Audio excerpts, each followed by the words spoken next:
Look at that, man. 20 after 8. Sunday, February 14th. Early start today. So we pulled this out and I'm prepared to cut off the front edge of this. It's kind of a long story, but I want, for visual appearance, I want the left side and the right side to look the same.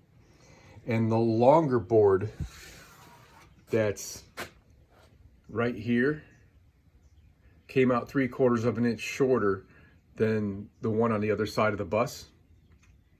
So I wanted to make this whole line 3/4 of an inch further back, so that little part that sticks out there, that's the back of the bus. That little part that sticks out there from the left side of the bus to the right side of the bus will appear the same length. 3/4 of an inch on something that's 4 inches, I think that'll show. But if the whole thing is back 3/4 of an inch, you won't even know the difference. So at the same time I wanted to trim that, this piece was canted, leaning back a little bit more. This piece was leaning back a little bit more than that one. So what I was planning on doing is cutting 5/8. Actually, 5/8 is the size amount I needed to take off, not 3/4.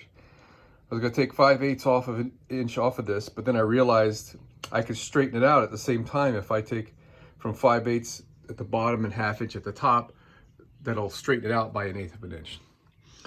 But then last night, when I was trying to go to sleep, I realized I've got these two pieces of wood that are right now extremely flat. When I take them apart, I'm gonna double check that flatness, but they're as flat as my table saw, which is a very flat surface right now. So what I want to do is put this thing back in the bus and take one of these and put it up to the front of it to use as like a flat plane, and verify the vertical edges are plumb with each other before I cut this thing. Then I'll know better what I'm doing. I've got to be really close here, but that level I have is an old cheap level and it doesn't really read all that accurately. So we're gonna do this test.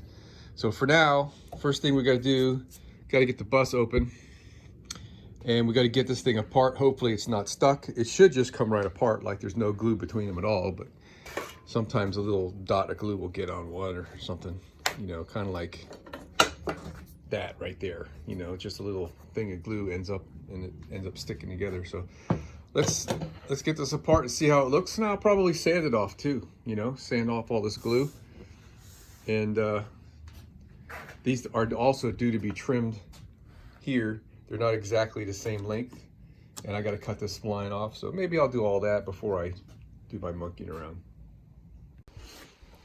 All right, they're coming out absolutely great. Thought I'd take a minute and show you how easy this comes off. Bada bing. All right. So I've already sanded down the edges and I trued them up. This is the last side I've got to sand. This looks like the best side, actually. There's a little bit of deviation. You know, obviously wood is not perfectly flat, so hitting it with the belt sander and getting nice and true. So these things are very, very true to my table saw. So I'm going to use this guy right here as my straight edge. Okay, I just did that test and it looks like too perfect to be true. So I came in here to verify the amount of twist that's in this piece of wood by bracing one side on either end, and then I braced this side in the middle only, and I took a measurement, and I'm a 1/16 of an inch difference from here to here, and that's about what I got when I was in there. So man, I got that stuff pretty plumb. So I guess we'll just run with it. Here's the piece that's got the lap joint on it. See if I can show you that. There's half of it, and there's the other half of it. I use a little 36 grit sandpaper on the belt saw, and then some 50, and I'm very pleased. It came out nice. It was a little uneven, more than I would have liked. I mean, it's not like you know, super flat, but it's perfectly fine for what I'm doing here. This is the pretty side. The other side looks just as good as this. This joint does anyway.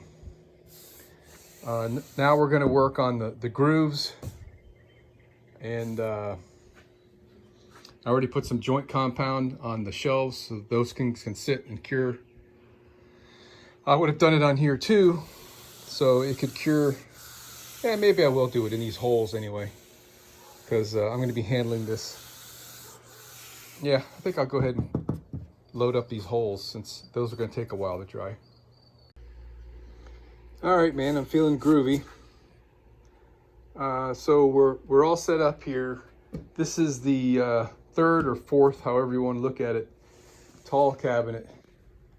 Hey, Norman. That I'm putting together, and I think I finally got a good rhythm. I made this tool early on in the process. This is just a gauge that goes from the edge of my 1/2-inch router bit to the edge of my router base. So when I'm setting up my fence, I just put this between my measurement and where I want the cut to occur. And it's fabulous. You just have to make sure you don't screw up and go on the wrong side of the cut, which I'm getting ready to do here. What I'm doing differently on this one, on all the others, I was measuring from the bottom up on both sides to get my line. And I've seen the error in my ways because the bottoms are not true, especially this one, which I really had to scribe. I'm using the front edge with a square like this, and this is going to be my fence that I'll clamp to the wood with that spacer on the spot, and we're good to go. So this one, actually, this is the top and the bottom is here. So the way this setup works, I've got to go to the bottom edge to set my fence. Then once I make my first cut, I lay this piece, and that's just enough extra space to reach to here. Bada bing. All right, so I got everything set, and I verified what I want to have. We're using the straight edge here, and you can tell by the sound that we're straight on these two. So we're measuring 34 1/4 inches. See if I can get my perspective right on this thing. Okay, 34 1/4 inches to the edge right here.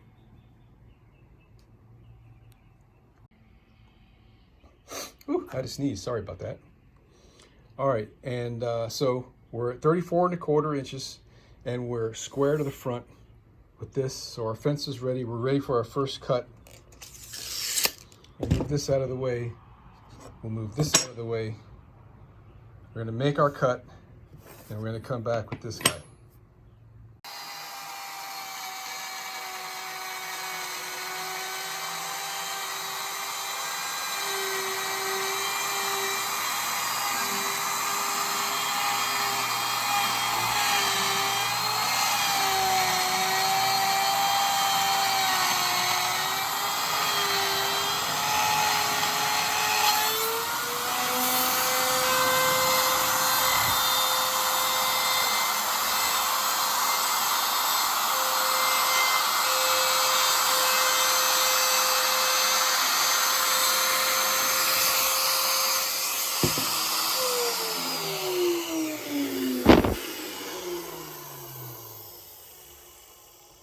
All right, backing up is not something I normally do, but I realized once I got started, I was going the wrong direction.